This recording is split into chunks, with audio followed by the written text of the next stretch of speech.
How you doing? Justin here. Welcome to stage 4. And to start off with, we're going to be checking out quite a few new chords.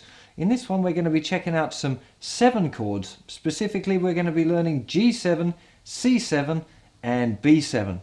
Now, don't get put off by this 7 thing. It doesn't make them any harder than regular chords, although these ones kind of mostly use one's got a bit of a stretch, one adds another finger, so you might find them a little bit difficult, but they're not hard. In the grand scheme of things, having a 7 on it doesn't make it any more difficult. Actually, while we're at it, don't get confused about the names of chords at all, because this chord, with no fingers on at all, is an A11 with an E bass. So let's not worry about the big names of stuff, right?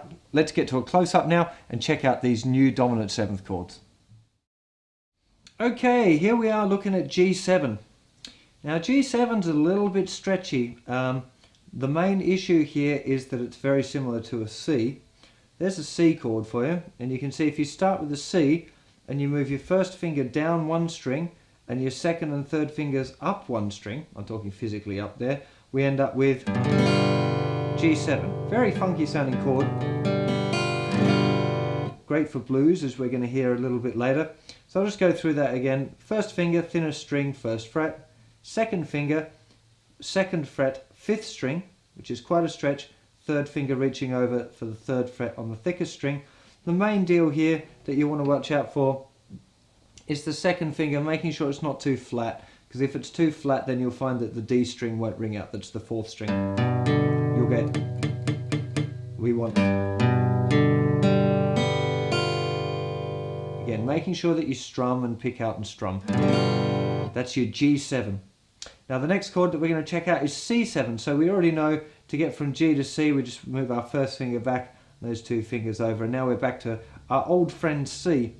Now luckily, C to C7 is pretty straightforward. All we're doing here, we're adding the little finger down here at the 3rd string, 3rd fret. That's it. So it's just regular C, which I know you know oh so well by now. You're adding little finger, 3rd string, 3rd fret,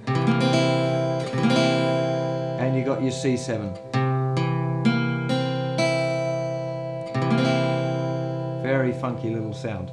Okay, and lastly, we've got here a B7. Now B regular is kind of a bar chord most of the time, but we're lucky here. We get a nice little B7 here, which is really good. It's used a lot in blues music, this B7, so this is definitely one to check out.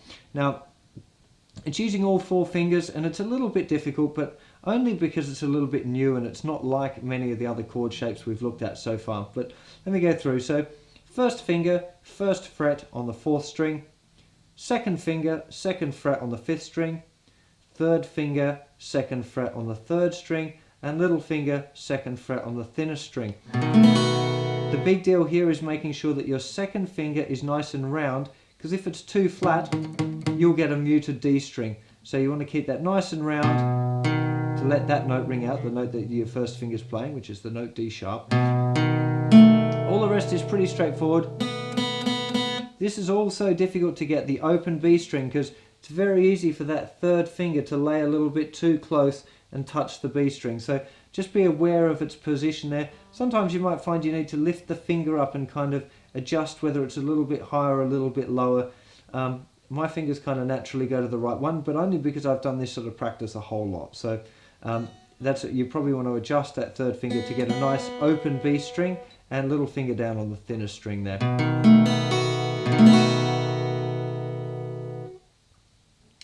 Now, as you can see, none of those dominant chords are particularly difficult. You know, the B7's a little bit unusual. You might not have played anything like that before. C7's pretty straightforward. It's just C with another note added in. And the G7's a bit stretchy, but not too bad. But very, very cool and useful chords. Great for the blues, if you like blues. You use it quite a lot in folk and other styles too. So check out those chords, and I'll see you for another new chord in a minute.